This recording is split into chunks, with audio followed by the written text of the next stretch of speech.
날씨가 참 많이 오늘 추운 것 같습니다. 우리가 날씨가 추워진 것을 보면 이제 한 해의 마무리가 할 때가 온 것이죠. 그러고 보면 엊그제 2022년도가 시작한 것 같은데 이제 2주 정도밖에 남지 않았습니다. 여러분들은 한 해의 마무리를 어떻게 하고 계십니까? 한 해를 마무리하면서 지난 시간들을 되돌아보면 좋았던 기억들과 또 힘들었던 일들을 되새기게 되지요. 그러면서 한 해 동안 참 열심히 살아온 자기 자신을 격려하게 됩니다. 그런데 늘 한 해를 마무리하면서 느끼는 점은 잘한 부분보다 좀 더 잘하지 못해 아쉬웠던 부분, 그리고 열심히 살아왔지만 그래도 조금은 부족했던 부분, 바쁘게 산다고 주위를 돌아보지 못한 그 부분이 더 크게 느껴진다는 점입니다. 그래서 연말이 되면 사람들은 내년을 준비하면서 계획을 세우고 새해에는 좀 더 알차고 보람 있게 살기를 다짐하게 되지요. 그런데 매년 이렇게 한 해를 보내고 맞이하면서 계획을 세우고 다짐을 했건만 지금까지 적게는 30년, 많게는 50년, 60년의 인생을 되돌아보면 참 열심히 바쁘게 살아왔음에도 불구하고 여전히 뭔가 아쉬운 부분이 있다는 점은 우리로 하여금 내가 지금까지 어떻게 그리고 무엇을 위해 살았나 하는 생각을 하게 만듭니다. 따라서 우리는 한 해를 마무리하는 이 시점에 단지 지나온 한 해, 그리고 앞으로 나아갈 내년만을 생각하는 것이 아니라 지금까지 살아오고 앞으로 살아갈 우리 인생을 다시 한번 깊이 있게 고민해 볼 필요가 있다는 것이죠. 그런 의미에서 오늘 본문은 우리들에게 인생이 무엇인지, 그리고 우리가 인생을 어떻게 살아가야 하는지 다시 한번 생각해 보게 만드는 본문입니다. 오늘 본문인 시편 90편은 모세가 쓴 시편이죠. 여러분들도 아시다시피 모세는 표지에 나와 있는 것처럼 하나님의 사람이었고요. 그리고 이스라엘 백성들을 이끌고 출애굽했을 뿐만 아니라 가나안 땅으로 들어가기까지 하나님의 뜻을 따라서 광야에서 40년 동안 이스라엘 백성들을 이끌었던 지도자였습니다. 게다가 그는 애굽의 왕자로서 이 세상의 부귀와 명예 그리고 권력을 다 경험해 본 사람이었다는 거죠. 그러니 모세가 얼마나 많은 것을 경험하고 그리고 또한 인생에 대해서 얼마나 많이 생각해 보았겠습니까? 이랬던 그가 인생에 대해서 간단하게 세 가지로 정리하고 있습니다. 첫째는 인생의 연수에 관한 부분으로 우리의 연수가 70이요, 강건하면 80이라고 이야기하고 있고, 두 번째는 우리 인생의 내용에 관한 것으로 인생은 수고와 슬픔뿐이다 라고 말합니다. 그리고 마지막으로 인생의 시간에 대해서 언급하는데 우리의 인생이 그냥 흘러가는 것이 아니라 신속하게 간다라고 말하고 있습니다.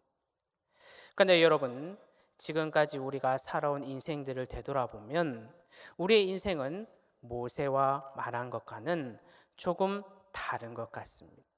왜냐하면 우리는 인생이 영원한 것처럼 살아왔고 풍요와 즐거움을 위해 달려왔으며 인생의 마지막이라는 것은 나와는 거리가 먼 것처럼 살아왔기 때문입니다. 여러분, 지금까지 살아오면서 내 인생의 마지막이 얼마 남지 않았다라고 생각하며 살아온 분이 얼마나 되겠습니까? 그러다 보니 우리는 영원히 살 것처럼 일을 했고요. 물질이 우리에게 영원한 즐거움과 기쁨을 줄 것처럼 물질을 모았습니다. 그리고 명예와 권력을 얻기 위해 부단히 노력한 것이 우리의 삶이었다는 거죠. 그러면서 이런 소망을 가졌겠지요. 오늘을 잘 살면 더 나은 내일이 있을 거야. 열심히 일해서 소득이 늘어나게 되면 내 삶의 질도 높아지고 어느 정도 자리도 잡고 명예도 얻으면 더 나은 삶이 나를 기다리고 있겠지. 그러면 나의 노년을 좀 더 편하게 보낼 수 있지 않을까. 그래서 우리가 이것을 위해 앞만 보고 살아왔고 매일 바쁜 삶을 살아온 것 아닙니까? 그런데 우리가 이렇게 열심히 살고 열심히 모으면 기쁨과 즐거움이 만연한 더 나은 삶이 우리 앞에 펼쳐질 것이라고 생각했는데, 정작 물질도 가져보고 또 명예도 권력도 가져보니 정작 행복할 것만 같던 그 내 인생은 모세의 말처럼 슬픔과 수고뿐이었다는 것을 삶을 살아갈수록 더 깨닫게 되더라는 것입니다. 왜이겠습니까? 우리의 인생은 영원히 이 세상에서 살 존재가 아니라 이 세상을 잠시 거쳐가는 나그네임을 깨닫기 되기 때문입니다. 성경에도 자신의 인생에 대해서 나그네임을 고백하는 사람이 있지요. 바로 야곱입니다. 창세기 47장에 보면 삶의 끝이 다가온 것을 한 야곱은 그가 하나님의 축복의 사람이었음에도 불구하고 자기 인생을 회고하면서 내 나그네의 길이 바로 130년이나 험악한 세월을 살았다라고 고백하고 있습니다. 이는 우리 인생이 아무리 물질이 많고 힘과 권력과 지식과 명예가 있다 할지라도 결국 모든 것을 놔두고 떠나야 하는 바로 그 인생이 우리의 인생임을 말하고 있다는 것이죠. 그러니 우리가 이 세상에서 소망을 두고 사는 것이 얼마나 어리석은 일이겠습니까? 목회를 하게 되면 장례를 집례하면서 여러 인생의 마지막을 보게 됩니다. 그러면서 인생이 무엇일까? 무엇을 위해 달려가는 것일까라고 생각을 하게 되지요. 제가 지금까지 많은 장례를 집례했지만 그 중에도 아직도 기억에 남는 한 분이 계십니다. 한 집사님이셨는데 그분은 사업을 크게 성공해서 어마어마한 부를 가진 분이셨습니다. 그런데 성공을 위해서 평생을 가족들과 함께 보내는 시간도 없이 일만 하신 겁니다. 그리고 세월이 흘러서 이제 성공도 했고 또 이제 좀 살만도 하니까 가족들과 시간을 좀 보내고 이제 노후도 준비해야지라고 생각을 했는데 그만 암에 걸려서 한순간에 시한부 인생이 되어버린 겁니다. 그래서 제가 병원으로 신방을 가서 집사님과 기도하고 말씀을 나누었는데 집사님이 울면서 하시는 말씀이 자기는 열심히 살아서 돈을 모으면 그 돈으로 가족들과 평생 행복하게 살 줄 알았다는 겁니다.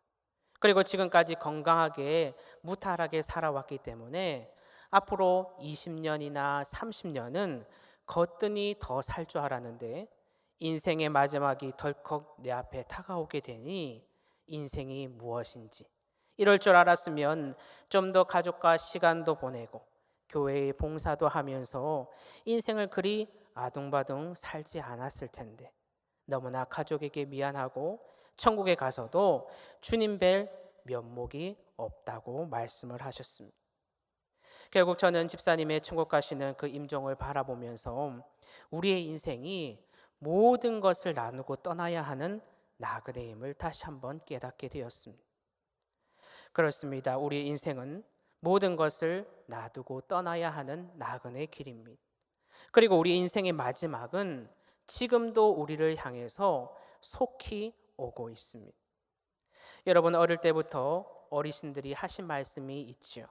인생이 40대는 40km로 가고 50대는 50km, 60대는 60km로 가는 것 같다. 나이를 먹으면 먹을수록 시간이 점점 더 빨리 지나간다는 것입니다. 여러분들도 그걸 느끼십니까? 저도 모세의 기준으로 하면 인생의 반을 이제 넘겼지만 조금씩 그것을 실감하는 것 같습니다. 그러면서 제가 느끼는 것은 이렇게 인생의 시간을 느낀다는 것이 한편으로는 나의 인생의 끝이 다가온다는 것을 느끼는 것. 우리에게 생각보다 시간이 많지 않다는 것을 깨닫는 속도가 아닐까라는 점입니다. 그리고 우리가 이것을 인식하게 될 때 우리는 단순히 올해가 가면 또 다른 내년이 오겠지라고 생각하는 것이 아니라 좀 더 우리 인생에 대해서 생각해 보게 되고 우리 인생의 목적이 무엇인지를 되돌아보게 되면서 주님이 나에게 주신 소중한 시간들과 사람들을 그냥 지나치는 것이 아니라 좀 더 가치 있는 우리의 삶이 무엇인지 생각해 본다는 점이라는 사실입니다. 따라서 모세의 이러한 증언은 우리 인생의 본질이 무엇인지, 그리고 우리가 무엇을 위해 살아가야 하는지 우리 스스로에게 물어볼 수 있는 아주 중요한 이야기라고 말할 수 있다는 것이죠. 따라서 모세는 12절에서 이렇게 이야기합니다. 우리에게 우리나라의 계수함을 가르치사 지혜로운 마음을 얻게 하소서. 모세는 우리가 앞에서 살펴본 이 세 가지를 깨닫게 되는 것, 다시 말해 우리나라의 계수함을 알게 될 때 우리는 지혜로운 마음을 얻게 될 뿐만 아니라 지혜로운 삶을 살아가게 된다고 말하고 있습니다. 왜이겠습니까? 이것을 통해서 우리는 우리의 삶이 영원한 것이 아니라 바로 한계성이 있는 삶이라는 것을 깨닫게 되고, 그러면서 절대자이시며 창조자이신 주님을 바라보게 되면서 하나님이 우리의 인생의 진정한 주인이시고 이 세상의 모든 일을 주관하고 계시다는 것을 고백하게 되기 때문입니다. 그리고 우리가 이것을 깨닫고 고백하게 될 때 우리는 진정한 지혜로운 삶을 살아갈 수가 있다는 것이죠. 그런데 여러분, 우리는 어떻게 합니까? 지혜를 이 세상에서 얻으려고 노력합니다. 공부를 하기도 하고 많은 것을 경험하기도 하고, 또한 경험하지 못하는 것들은 책을 통해서나 또 다른 사람들의 경험을 통해 얻기도 합니다. 그래서 지혜를 구하는 이러한 사람들의 모습에 대해서 욥기 28장에서는 다음과 같이 말하고 있습니다. 지혜는 땅 속에서 귀한 보석을 캐내듯 그렇게 캐낼 수 있는 것이 아닙니다. 값을 주고도 살 수 없는 것이 바로 지혜이다. 여러분, 혹시 광산에 들어가 보신 적이 있으십니까? 석탄이나 금을 캐었던 갱도에 들어가 보면 그 깊이와 그 길이가 정말 인간이 이렇게 할 수 있을 것인가 라고 생각할 정도로 어마어마한 것을 보게 됩니다. 그런데 이렇게 하기 위해서 얼마나 그 수고와 위험을 감수했겠습니까? 갱도를 만들기 위해서는 한 치 앞도 보이지 않는 곳을 파야 하고요, 전기도 연결해야 되고 레일도 깔아서 광물을 실어 나르기도 하고, 때로는 밧줄 하나에 몸을 묶어서 위험한 작업을 해야 합니다.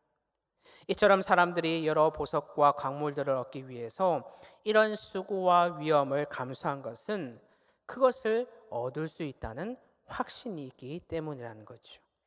지혜도 마찬가지라는 겁니다. 수많은 노력과 경험을 통해 보물과 광물을 얻는 것처럼 사람들은 지혜도 그렇게 하면 얻을 수 있다고 생각한다는 거죠.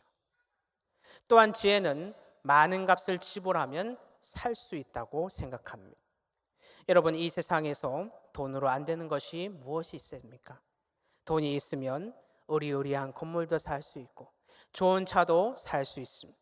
또 내가 원하는 것, 내가 입고 싶은 것, 그리고 내가 가지고 싶은 것, 돈으로 뭐든지 할 수 있는 것이 바로 이 세상입니다. 그래서 사람들이 돈을 벌고 그러다 보니 돈이 마치 인생의 전부인 것처럼 돈이 인생의 목표가 되는 것이죠.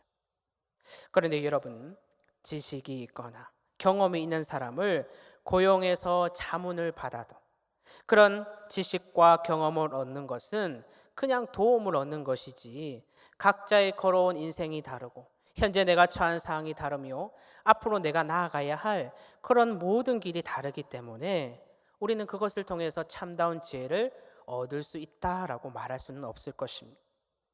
그래서 아무리 돈이 많은 사람이라 할지라도 이 세상을 떠나기 전에 돈이 인생의 다가 아니었다고, 그리고 정말 소중한 것을 내가 모르고 살았다라고 후회하며 죽는 사람이 얼마나 많습니까?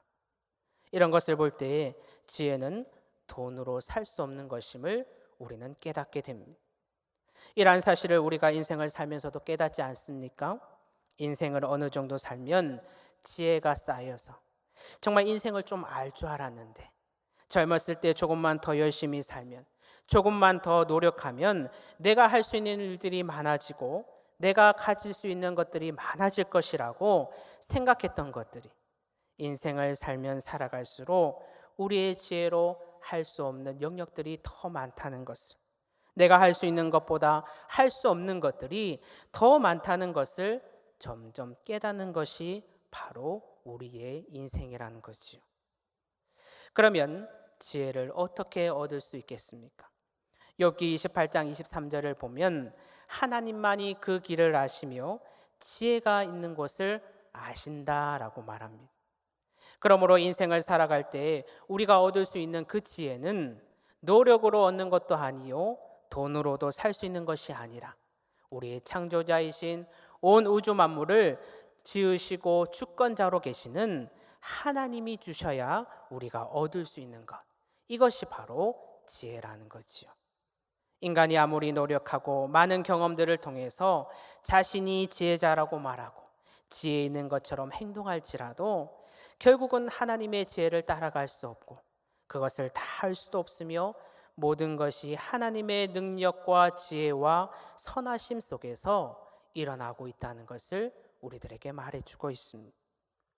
따라서 시편 기자는 여호와를 경외함이 곧 지혜의 근본임을 말하고 있다는 거죠. 참다운 지혜를 얻기 위해서는 이 세상의 것들을 바라보고 따라가고 구하는 것이 아니라 주를 경외하는 것, 그것이 바로 지혜의 근본이라는 것입니다. 그러면 왜 주를 경외함이 근본이겠습니까? 주님이 우리의 창조자이시오 온 만물을 만드신 주권자이기 때문입니다. 우리가 인생을 살아가면서 자주 잊어버리지만 산을 간다든지 바다를 간다든지 그리고 자연의 위대함과 장엄 앞에 서게 되면 우리 스스로 창조주이신 그 주님 앞에 저절로 머리가 숙여질 때가 있습니다. 제가 제주도에서 한 4년 정도 살았는데요. 제주도에서 살면서 참 좋았던 것은 한라산도 등반해보고 오름도 오르고 또 바다도 보면서 그 자연을 볼 때마다 순간순간 하나님의 그 위대하심과 살아계심을 자주 깨달을 수 있었다는 점입니다. 그리고 제가 한 번은 호주에 있는 블루 마운틴을 가보았는데 그 울창한 숲과 절벽 그리고 장엄한 경치를 보면서 이 모든 것을 창조하신 그 하나님 앞에 머리 숙여 기도할 수밖에 없었다는 것이죠. 여러분, 이것이 바로 하나님을 경외하는 것입니다. 하나님을 경외한다는 것은 하나님을 하나님으로 인식하고 그 앞에 나의 존재를 인식하는 것.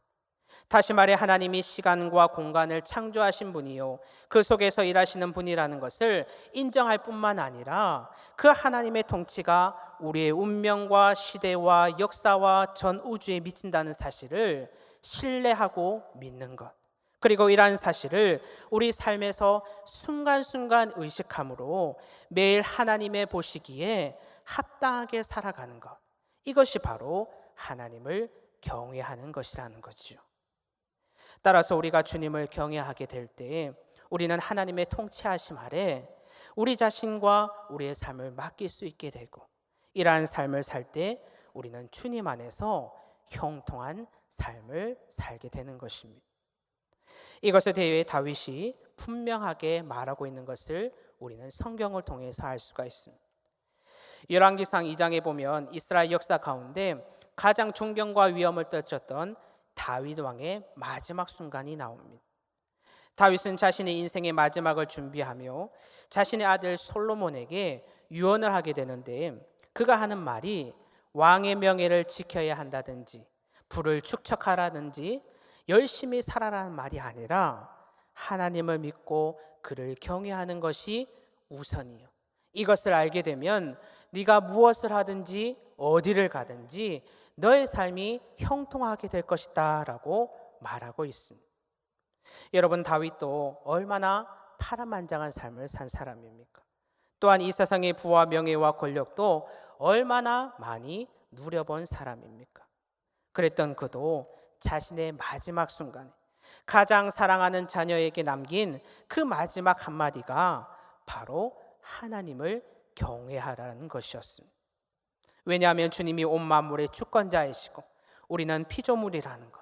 그러므로 우리는 주님 안에서 주님을 경외하며 살아야 하는 존재라는 것을 그는 알았기 때문입니다. 그러므로 주를 경외하는 자는 겸손할 수밖에 없다는 거죠.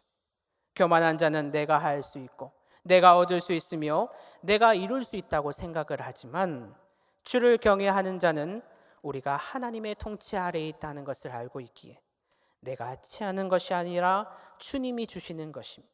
내가 하는 것이 아니라 주님이 하시는 것이고 내가 이루는 것이 아니라 하나님께서 모든 것을 이루심을 고백하며 하나님의 뜻 가운데 살겠다고 순간순간 결단하고 실천할 수 있는 자가 되는 것. 이것이 바로 지혜로운 마음을 가진 자요, 지혜로운 삶을 사는 삶인 것입니다. 따라서 우리가 이것을 안다면 우리의 삶은 변할 수밖에 없습니다. 왜냐하면 우리의 삶에 대한 그 관점이 달라지기 때문입니다. 어리석은 부자와 같이 자기 나를 계수할 줄 몰라서 영원히 살 것처럼 살아가는 것이 아니라 영원한 하나님 나라를 위해서 살아가게 되고, 세상의 물질을 구하고 세상의 명예를 얻기 위해 노력하기보다 하늘의 상급을 쌓는 것에, 그리고 주님의 면류관을 얻는 일에 힘쓰는 삶이 됩니다.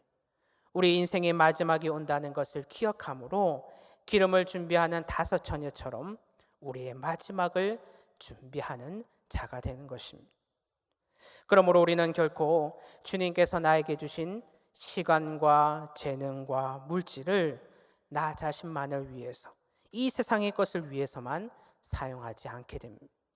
주님이 주신 시간을 나의 유익과 즐거움보다는 하나님의 나라를 위해서 사용하게 되고, 주님이 주신 물질을 나를 위해서 모으기보다 하나님의 나라를 위해서 나누고 베풀며, 주님이 주신 재능을 나를 위해서 사용하기보다는 하나님의 나라를 위해 섬기고 봉사하는 일에 사용하게 된다는 것이죠.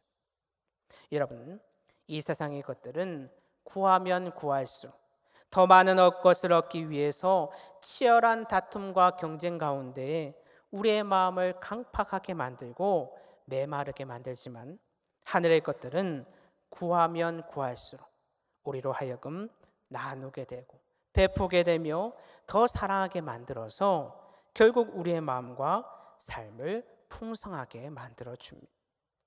그러므로 여러분, 우리는 하나님의 백성된 자로서 하나님께서 우리들에게 베푸신 그 은혜와 기쁨을 누리기 위해서는 이 세상을 위해서가 아니라 하늘나라의 영광을 위해서 살아갈 수 있는 우리들이 되어야 합니다.